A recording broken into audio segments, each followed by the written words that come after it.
All right, welcome back to the Military Breakdown Podcast. Today, we're diving deep, really deep into the Battle of Tarawa. Oh, yeah. This one's going to be brutal. A real gut punch. It's one of those battles, those turning points in the Pacific War, and it just doesn't get talked about enough. Yeah, it's one of those names, Tarawa, you kind of know it was a tough fight, but the details, man, they're harrowing. And I think that's what we're going to try to do today. We're going to unpack, really get into the nitty-gritty, not just the tactics, but the decisions, the human cost, why this battle was so important strategically, how it all came together, the planning, the sheer scale of the defenses that the Marines ran into, and this Japanese force defending the island. These were not your average soldiers. We're going to get into that too. No, not at all. And the challenges, just layer upon layer of challenges that the Marines had to overcome. We're talking about everything from the terrain itself, just brutal terrain, to, well, we'll get into it. We'll get into it all. But let's start at the beginning. Set the stage. We got to rewind a bit, go back to August of 43. There was a big meeting, a critical meeting, really, between Vice Admiral Raymond Spruance and Major General Julian Smith. Right. Spruance, the commander of the 5th Fleet, and Smith leading the 2nd Marine Division. And this meeting, it's about a major offensive, a massive amphibious assault they're planning in the Gilbert Islands. Exactly. And the Gilberts, they're strategically vital. Stepping stones, really, for the eventual push toward Japan. But it's not their first rodeo in the area, right? About a year before, you had the 2nd Raider Battalion hitting Makin Atoll. Carlson's Raiders. Yep. Famous raid. Oh, yeah. Legendary. But intelligence is coming in, and it's painting a whole different picture of Tarawa, specifically Betio Island. It's fortified, seriously fortified. They've got a new bomber strip there. And the Japanese troops there, they're considered the best of the best. Elite. Yeah. Spruance, he zeroes in on Betio, right? He knows this is the key. This is the target for the 2nd Marine Division. And this is important to remember. The Japanese, they'd snatched Tarawa and Makin from the British way back at the beginning of the war, not long after Pearl Harbor, actually. Oh, right. And Carlson's raid on Makin, yeah, it was a hit, but it was Tarawa that really shook the Japanese and made them realize, hey, these island defenses, they're not impenetrable. So what do? They send in the big guns, the 6th Yokosuka Special Naval Landing Force. And along with them comes a guy, Rear Admiral Pamane Saichiro, and this guy's critical. I was going to say, Saichiro, he's more than just an admiral. He's an engineer. A damn good one, by all accounts. The best. Yeah. And his mission is to turn Betio into a fortress.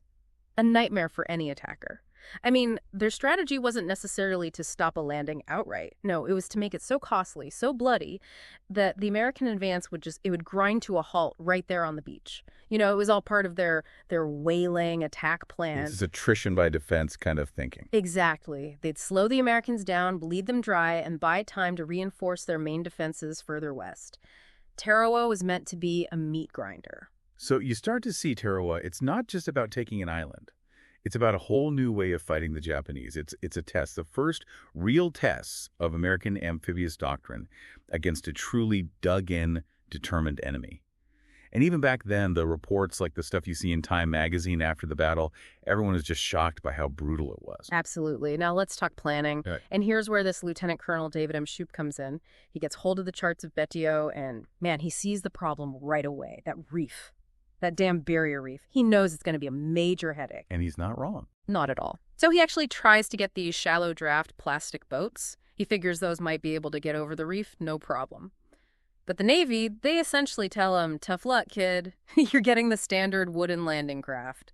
Huge setback right off the bat. Yeah, talk about starting on the back foot. Yeah. But Shoup, he's thinking outside the box here. He remembers seeing these things, these landing vehicle track, the LVTs, or alligators, as they called them, during Guadalcanal. Yeah, and those, they weren't really designed for assaults. They were more for logistics, moving stuff around. But they were amphibious, and importantly, they could handle some surf, and maybe, just maybe, they could get over that reef. It's a gamble. Yeah. But General Julian Smith, he sees the potential right away. There were these newer LDT-2 models just sitting in San Diego not being used. So he puts in a request, an urgent request for 100 of them. But not everyone's on board. Admiral Turner, he pushes back hard. His concern, he's worried about using these LSTs, the landing ship tanks, to transport the LV-2s. See, LSTs are slow. They'd need a separate convoy, more escort ships. And he's thinking, this is going to blow our surprise, make us a sitting duck for the Japanese. Yeah, it's a tough call. But Holland Smith, the Marine general, he digs in his heels. He's like, no LVTs, no operation. And ultimately, Turner, he has to give in. It's a compromise. The Marines, they only get 50 LVT-2s. And get this, they arrive with absolutely no time for training, no rehearsals. Can you imagine? You're a Marine, you're about to hit this beach, this fortress, and you're seeing these things, these LVTs, for the first time in the pre-dawn darkness. Talk about pressure. But Smith, he's also thinking about leadership. He knows he needs experienced guys to bring all these new replacements, these young Marines, up to speed, get them ready. So he specifically requests Colonel Merritt Edson, Red Mike Edson, to be the division chief of staff. Oh man, Edson. Now there's a legend. A true Marines Marine. Decorated veteran, tough as nails, but smart too. And he works his tail off to get these seasoned guys and the new recruits fighting as one. And the intel reports, they're not exactly painting a pretty picture, are they? Betio, it's basically a sandbar, no real cover, and narrow, incredibly narrow. Plus, the highest point, it's only about 10 feet above sea level. I mean, as Edson himself said, and this is important, every inch of that island can be covered by direct fire. Rifles, machine guns, you name it. And their estimate for the Japanese garrison, it's around 4,800 men. But here's the kicker. About 2,600 of those are considered top-notch naval troops. The best of the best. Edson himself called them Imperial Japanese Marines, the best Tojo's got. And he would know. He'd tangled with those guys before. Oh, yeah. Now, Shibasaki, the Japanese admiral in charge of Betio, he's feeling pretty good about his defenses. I mean, he even bragged that 1 million Americans couldn't take Tarawa in 100 years. Famous last words, right? Well, almost. But you got to admit, when you look at how they'd fortified that island, it's kind of understandable why he felt that way. We're talking hundreds of pillboxes, bunkers, trenches. It was insane. It was a fortress. The most heavily fortified atoll the Allies would ever try to take in the Pacific. Exactly. Now, Task Force 53, they desperately need good intel on the tides around the reef. Shoop, he's confident the LVTs can handle it, whatever the tide.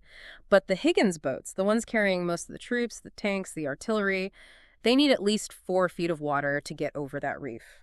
Anything less, and the Marines are going to be stuck wading in hundreds of yards right into the teeth of those Japanese defenses. A recipe for disaster. Oh, yeah. And then there's the pre-landing bombardment. Admiral Nimitz's command, they put a strict limit on it.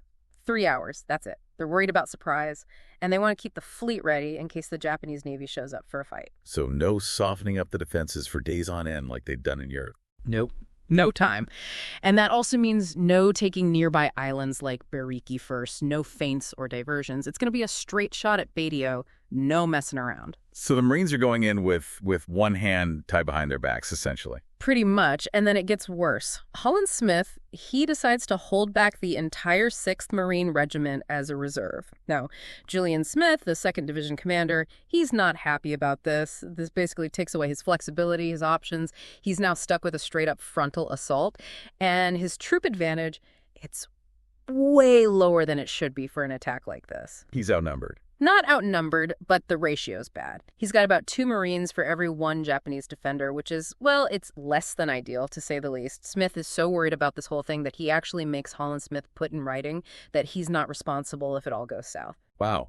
Okay, so Shoop, he's looking at BDO. He's looking at these 3 beaches on the North Shore, Red 1, 2, and 3.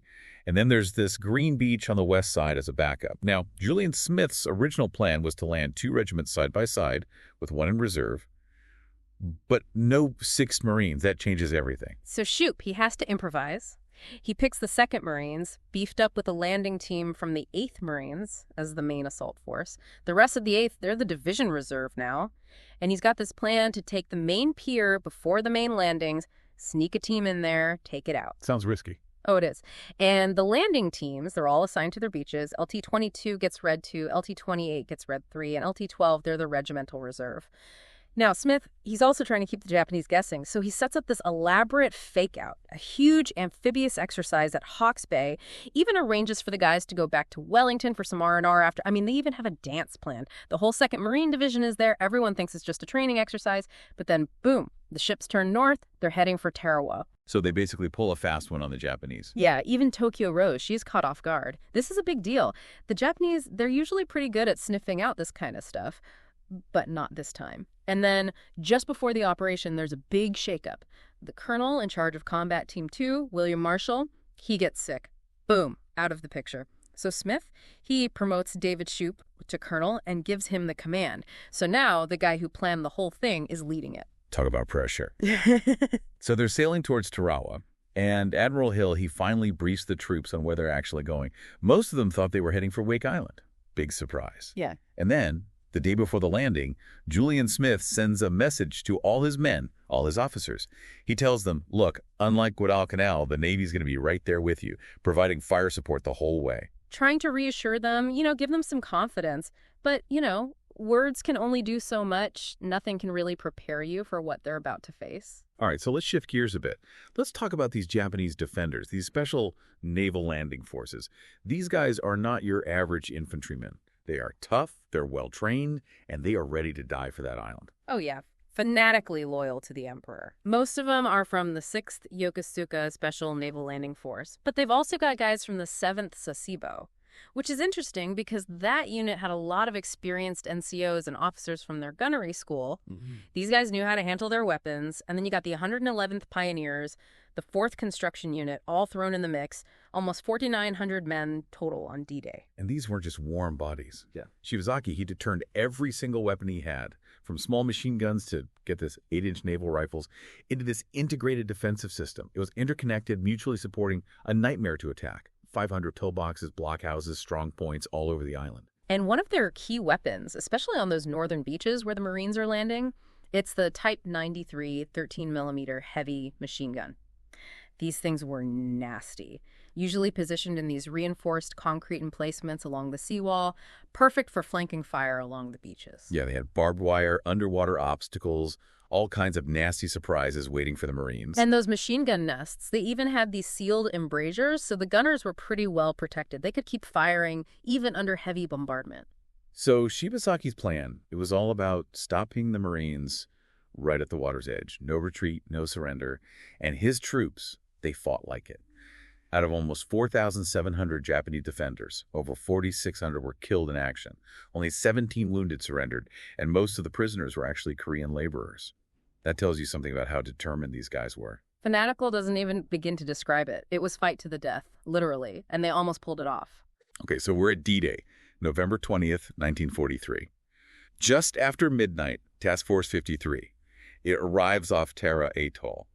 And in the pre-dawn hours, the Marines, they start loading into the landing craft. The 2nd Battalion, 2nd Marines, they're climbing down the cargo nets into these Higgins boats. And the captain of the Xylan, he starts playing the Marines' hymn over the loudspeaker. Setting the mood. It's an eerie scene. You got the darkness, the sound of the waves, and then this hymn echoing across the water. And then the bombardment starts. For hours, the battleships, the cruisers, the destroyers, they just pound video with everything they got. I mean, it's an incredible display of firepower. And some of the Marines, they're actually starting to feel a little confident. Like one combat photographer, he thought, we're just going to go in there and bury the dead. This won't even be a fight. There were a lot of guys who thought that. They'd seen what the Navy could do. They figured the Japanese would be pulverized. Boy, were they wrong. Oh, yeah. After the main bombardment, 2 destroyers, the Ringgold and the Dashel, they move into the lagoon to provide close-in fire support. And behind them comes the Minesweeper pursuit. It's a primary control ship, and it's got this big searchlight shining out to sea, a beacon for the landing craft. 8:24 in the morning, the first wave of LVTs, they cross the line of departure. They're still 6,000 yards out from the beach. Long way to go. And just a minute later, the second wave of carrier planes, they show up. Right on time, except they're on time for the original H hour, the original landing schedule. No one told them about the changes. Oh, man, that's a close call. You got friendly aircraft potentially flying right into the middle of a naval bombardment. It's chaos. Admiral Hill, he has to call them off. They're low on fuel and ammo anyway. Lucky break. So around 8 o'clock, Colonel Shoup and his command staff, they head for the line of departure. And this is important, Shoup. He makes sure one of his sergeants is specifically tasked with protecting his radio, keeping it dry, keeping it operational. And that's going to be crucial later on because communications are going to be a nightmare throughout the entire landing. Yeah, that radio, it might have saved the day. But then at 8:54, Admiral Hill makes a decision, a controversial decision. He orders a ceasefire, the bombardment stops, and the LVTs, they're still 4,000 yards offshore. 1,000 yards, that's over 2 miles. It's a long way. Yeah. And Smith, Edson, they're furious. They argued that stopping the barrage is going to give the Japanese time to recover to get back to their guns. But Hill, He's worried about the smoke. It's too thick, too dangerous to keep firing. So the guns fall silent. And imagine you're a Marine, you're in one of those LVTs, you've been hearing this thunderous bombardment for hours, and then suddenly, silence. Must have been nerve-wracking. Oh, yeah. And as the LVTs keep going, they start taking fire. Machine guns, artillery, it's all coming in. But here's a weird thing. The Japanese, they'd messed up their artillery shells. They'd overloaded them with explosives. So instead of making these deadly fragments, the shells were just throwing up a bunch of hot sand. So it's more of a nuisance than anything. Pretty much. It's a tactical blunder, pure and simple. And then those carrier planes, they come back for another go at 8:55. They do a strafing run, but it's ineffective. Again, they're operating on the old schedule. But while all this is happening, something else is going down. 2 Navy landing craft, they're speeding towards the end of the pier on Red Beach 2. This is Lieutenant Hawkins and his scout sniper platoon. That's them. They've got combat engineers with them, and they're going in hot. They're using explosives, flamethrowers, trying to clear out those Japanese machine gun nests along the pier. It's a suicide mission almost. And at the same time, the first wave of LVTs, they hit the reef. And just like Shoup predicted, they crawl right over it. It works. That part of the plan, it goes off without a hitch.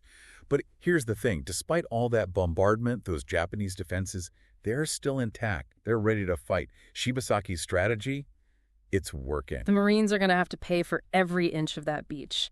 And to make matters worse, the naval gunfire, it stops. Completely. 25 minutes before the landings. A critical gap in fire support. Why did they stop? Who knows? Confusion, bad intel, maybe just plain bad luck. But whatever the reason, it gives the Japanese a chance to shift their troops north, right where the Marines are coming in. They reinforce those beaches, and now the Marines, they're heading into a meat grinder. For those LVTs in the first wave, that last 200 yards to the beach, it's a nightmare. Especially on Red 1 and Red 2, they're getting hammered by everything. Yeah. Machine guns, those 40-millimeter anti-boat guns, it's just a storm of lead. The Marines on the LVTs, they're firing back with their .50 calibers, but the gunners, they're totally exposed. It's a massacre. Even Major Drews, the guy who pushed so hard for the LVTs, he's killed manning a machine gun on one of the vehicles. So the landings, they're staggered. Red 1 gets hit first around 9:10. The Red 3 at 9:17, and finally Red 2 at 9:22. And the very first LVT to reach the shore, it's PFC Edward Moore, driving my Dolores on Red 1. He tries to drive it straight over the seawall, but it gets stuck, becomes a sitting duck. Moore and the Marines inside, they're all killed instantly. And those later waves of LVTs, they're only slightly better armored. They're getting ripped apart by those Japanese guns. One Marine gunner, he remembers seeing these LVTs getting hit, bursting into flames, Marines jumping out covered in fire. Then his own LVT gets hit. He's lucky to survive. It's just horrific. Yeah. But the LVTs, they do what they're supposed to do. In those first few minutes, they land over 1,500 Marines on those beaches. But now the problem is keeping up that momentum. And Major Holland's prediction about the tides, it comes true. None of those Higgins boats, the ones carrying the reinforcements, the supplies, they can't get over the reef. It's a disaster. Shoup, he'd hoped to use the LVTs to ferry troops and supplies back and forth, but it's not happening. They're taking too many casualties, they're running out of fuel, and they're being used to evacuate the wounded. Communications, they're breaking down. Radios are getting soaked, they're getting shot up. It's mayhem. So now you've got these guys, thousands of Marines, they got away to shore from the reef, 500,000 yards under constant fire. It's a death trap. On Red 1, Major Sheldall's landing team, they get hit hard. Company K, they're practically wiped out by fire from this Japanese strongpoint in a re-entrant in the seawall. And Company I, they lose their CO before he even gets off the LVT. It's brutal. But there are bright spots. Major Michael Ryan, he does some amazing work, rallying the survivors, setting up a new landing point further west on Green Beach. His guys, they become known as Ryan's orphans. Yeah, Ryan, he's a real leader. But Sheldall, he's stuck offshore. He thinks his whole landing team is gone. He's getting these fragmented reports. He's lost a ton of officers, and he's lost hope. And on Red 2, it's just as bad. They run into that same re-entrant strong point. One company loses 5 out of 6 officers in the first few minutes. Another one takes 50% casualties just getting off the beach. It's a bloodbath. Lieutenant Colonel Amy, the CO of 22, he gets stuck on the reef. He tries to switch to an LVT, but he gets tangled in barbed wire.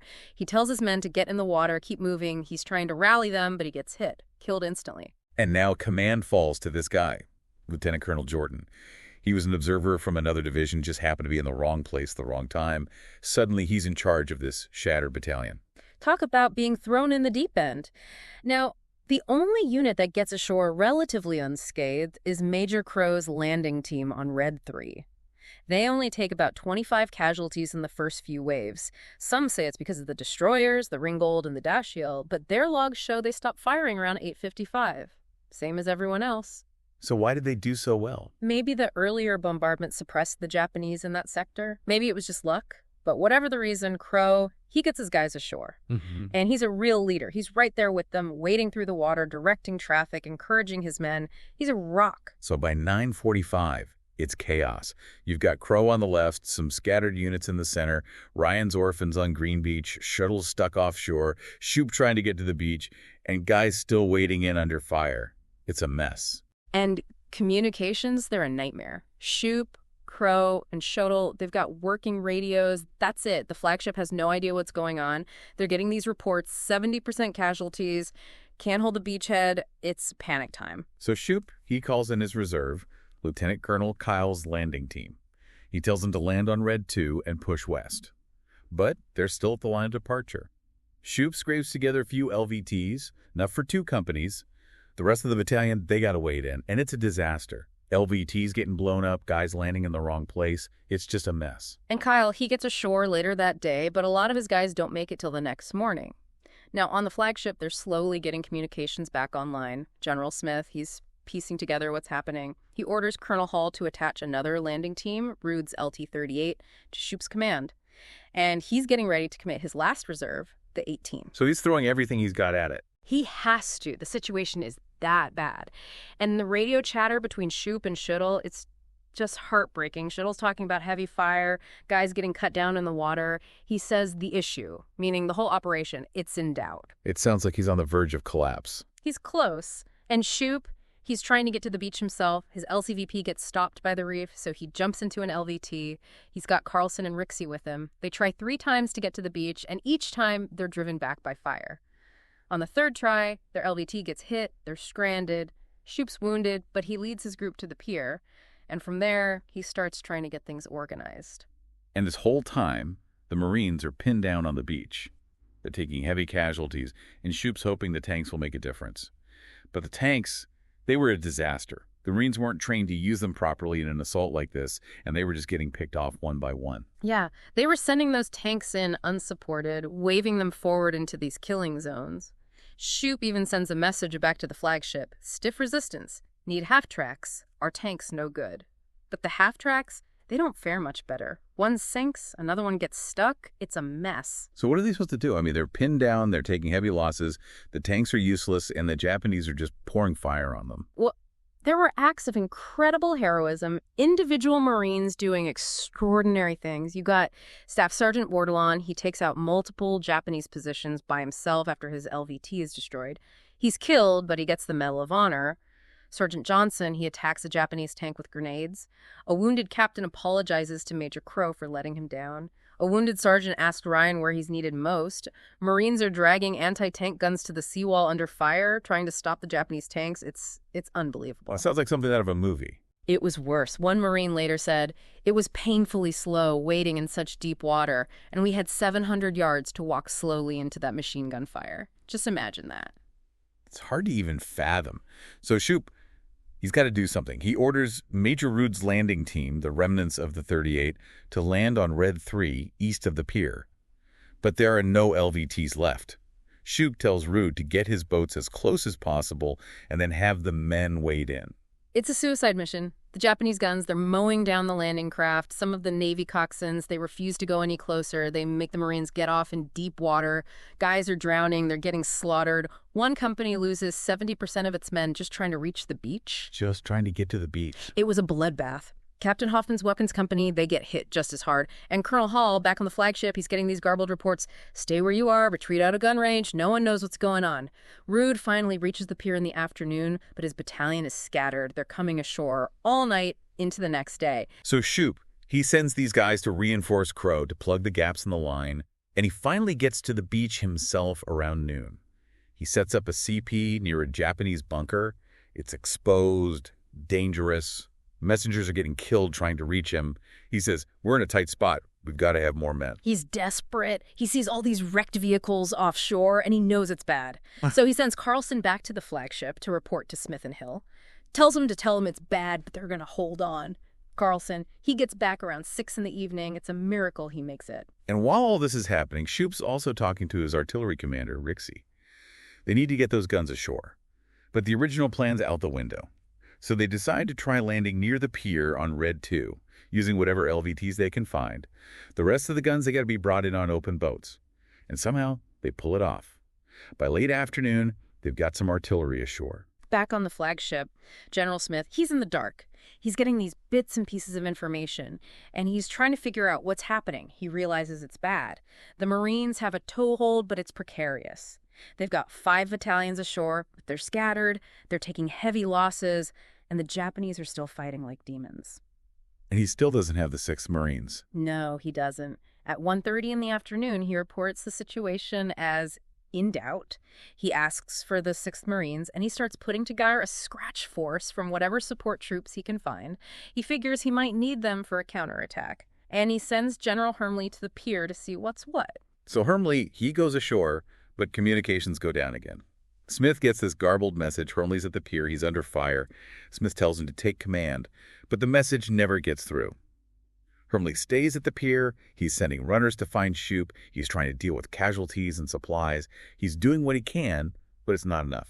And Smith, he's got 4 landing teams available now, including his scratch force. He's got to decide where to commit them. And then he makes this decision, this really risky decision. At 5:45, he orders Colonel Hall to land the 8th Marines on a new beach on the northeastern tip of the island. He wants them to attack west, link up with the other Marines, and hopefully stop a Japanese counterattack. So he's sending them in blind, essentially. He's desperate. He thinks he might lose the whole thing. He's even willing to sacrifice a whole battalion if it means saving the landing. But here's the kicker. Hall never gets the order. Why not? Miscommunication. They see Rixey's artillerymen moving ashore, and they think it's Hall's landing team.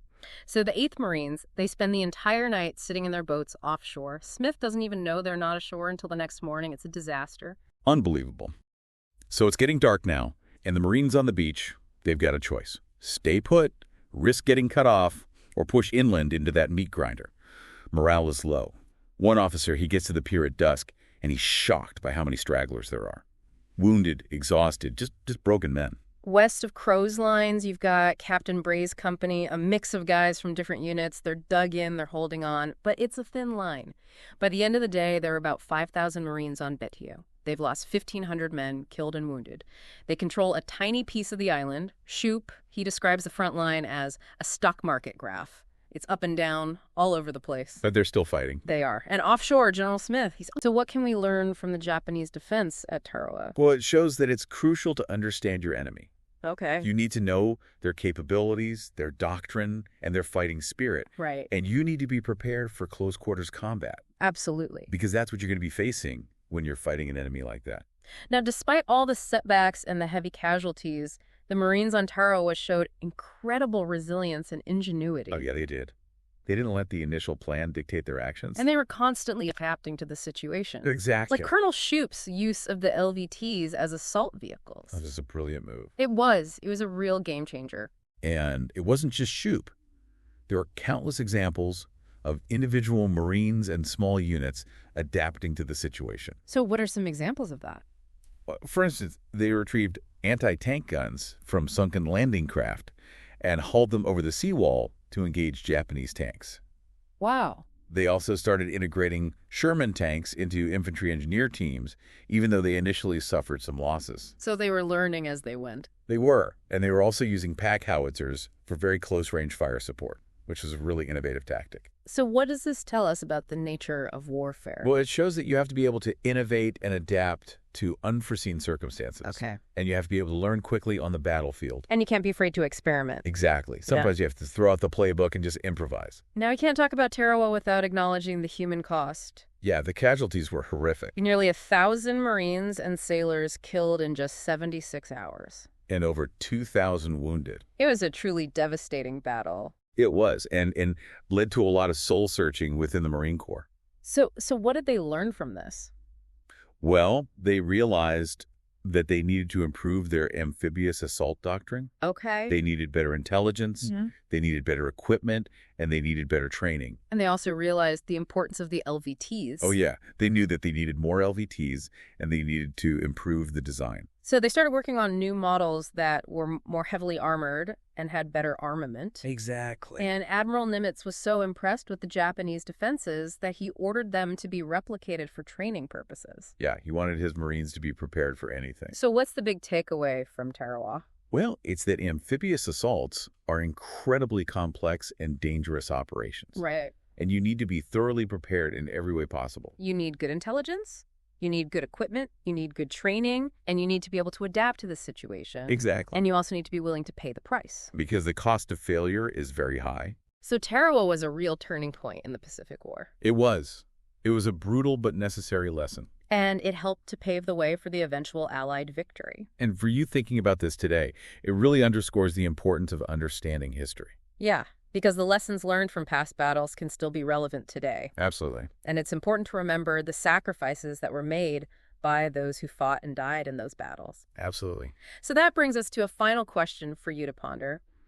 In today's world of rapidly advancing technology, how do the lessons of Tarawa still apply? It's an interesting question, right? Because warfare is constantly evolving. But the fundamental principles of planning, intelligence, and adaptation, those are still relevant. They are, and Tarawa is a powerful reminder of that. Well, this has been a really fascinating deep dive into the lessons of Tarawa. It has, and if you found this discussion valuable, we encourage you to share your thoughts and questions in the comments. And be sure to subscribe to the Military Breakdown podcast for more in-depth analyses of pivotal military engagements. Thanks for listening. We'll see you next time. Bye. Bye.